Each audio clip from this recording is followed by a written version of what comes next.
We have a lot to talk about. Just wanted to get caught up on current events. And spring is here, basically. The weather has been beautiful in Vietnam. So let's just have a positive look at some negative things. No bad vibes today here on Jinka Jabo.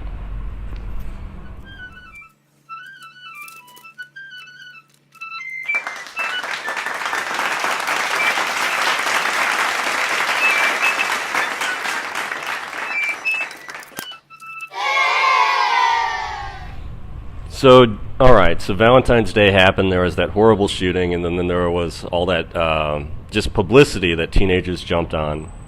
And rightly so, there was a lot of condemnation online, saying that these kids were the same ones eating Tide Pods a week ago, and now they are talking about pretty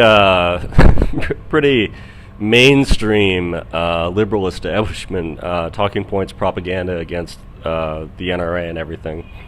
And even I jumped to it right away. But Stefan Molyneux points out, it's someone still has guns. I mean, you're not anti-gun if you're pro-gun control. It just means that only the ones in authority get them. It still puzzles me, this whole thing about mass shootings, and I really think it should be hard for someone with a criminal record and who's on medications to get a firearm. And I think there should be more done. And I think that it's perfectly legit to look at buyback programs like the one that worked in Australia, because they don't have that same problem. But at the same time, they've got a lot of sins in their own past. Anyway, I'm not here to talk about Australia, but there was, it was just funny. It was like I was telling someone the other day, or right before it happened, that we hadn't had one in a while, and there it goes. I'm not going to take any blame for it, though, because coincidences happen. And for 50,000 thoughts that we each have a day, it's amazing how often we are unable to predict what's going to happen next, or how often we amuse ourselves and trick ourselves. I need to sit up straight. I'm reading Jordan Peterson's book, and I've been sitting up straight more, and it's been tiring, but it feels a lot better. It's made me more confident, too. It's a long book, though. It's quite a long read. I'm surprised by that. Am I talking fast? I'm really caffeinated. It's like 10:30 at night, and I just love coffee so much. It's like one of my great guilty pleasures is to drink coffee late at night, and anyone I've lived with can tell you this, that it's one of those weird things that I love. And in Hanoi, at least, any city in East Asia, I would say, there are many cafes that are open late at night, which can feed the caffeine addict. That's good. It's not Vietnamese coffee either. It's legit Americano, Migucano, as I used to call it in South Korea. What else happened? So Billy Graham finally died at the age of, I think he was 99, 100. But it's amazing because I just saw Franklin Graham just a few months ago, just a short walk from my house. Actually, it was so weird walking in, and you could see the video from the start of December. I was able to post most of the speech he gave, but in the wake of his death, I always go through and I look at the biographies of these people, and he did say some pretty controversial things, including one very horrible thing about Vietnam. Billy Graham, and actually, he was friends with President Nixon during the Vietnam War, of course, and he pressured Nixon into bombing the dikes in the north that would have, killed like 1 million people. It would have destroyed everything. They would have gone into famine and everything. It would have destroyed everything. It would have, of course, defeated the communists, but in the process, many innocent lives would have died. And it's amazing to think that this guy is, he's the media, even the liberal media, even atheist media. I mean, even not atheist media. I'd say there's the exception for like secular talk and others like that. But there was so much fawning over him, and that was sort of like the first time that an evangelical became such a powerful force in a country. Like the very fact that he was having those conversations with Nixon bothers me quite a bit, as well as you can listen to some of the horrible anti-Semitic things that he says, and he did apologize for those and everything, but it's still like, why?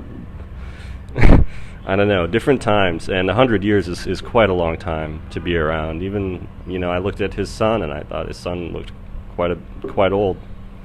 Basically a good, he's like the Kim Jong-un to Billy Graham's Kim Il Sung or whatever. That's a terrible comparison. I'm not sure where I'm coming up with this.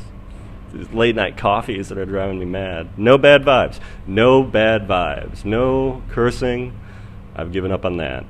I am drinking more coffee now, though. So, of course, I'm still sad. Billy Graham, I pray for his family and everything. But if anything, I just wanted to report, in this ongoing spiritual odyssey that I've been on, I've become more and more universalist in my studies and in my beliefs. And a lot of that has to do with taking another closer look at fundamental Christianity, and even contemplating, I think it was a month ago, I was contemplating getting baptized, anabaptized, rebaptized, sort of like a born-again thing, but then my studies have just led me away from it. So it's hard to say. I think that God, as I've expressed before, is an expression of virtue, and it's an expression of change, and an expression of nonviolence, ultimately. And to think that these evangelical Christians are supporting nationalist and violent Republican causes is enough to turn me away from them.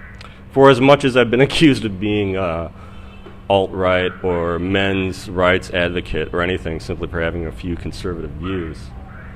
And you should know that the title of this channel comes from a book where the protagonist is a Jew living in Dublin, and he deals with a lot of casual anti-Semitism and racism on a day-to-day basis. And part of his ascension, the enlightenment, the awakening, yes, oh yes, and the culmination of the pages of Ulysses is this realization that there is still love and there is still kindness and mercy. It's sort of this appeal to virtue rather than any specific identity or set of identities. And looking at the Tao Te Ching, I was picking that up again and thinking about the concept of the way. And in the Bible, Jesus says, I am the way, the truth, and life. And people interpret this, especially fundamentalist Christians who have a literalist approach to the Bible, which is, it's backwards because Jesus spoke in parables. The way that can be taken is not the eternal way. The way that can be spoken. How is that translated? I've got my book here somewhere. The Tao that can be Taoed cannot be the infinite Tao. That is, the way that can be followed cannot be the ultimate pathless way. I am the way. What is the I that Jesus refers to? I is the Word. In the beginning was the Word, and the Word was with God. The Word of God, the Word that can be spoken is not the eternal Word.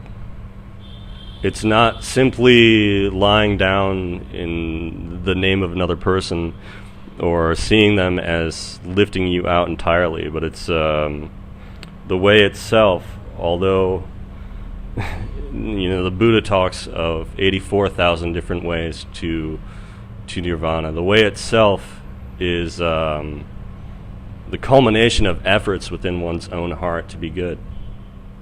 So those are just some spiritual ideas. And looking at Damien Eccles and rereading my letter and seeing that I made no mention of Buddhism at all, it sort of made me think that is one thing that has changed. It's one interest that I've developed and one interest that I've cultivated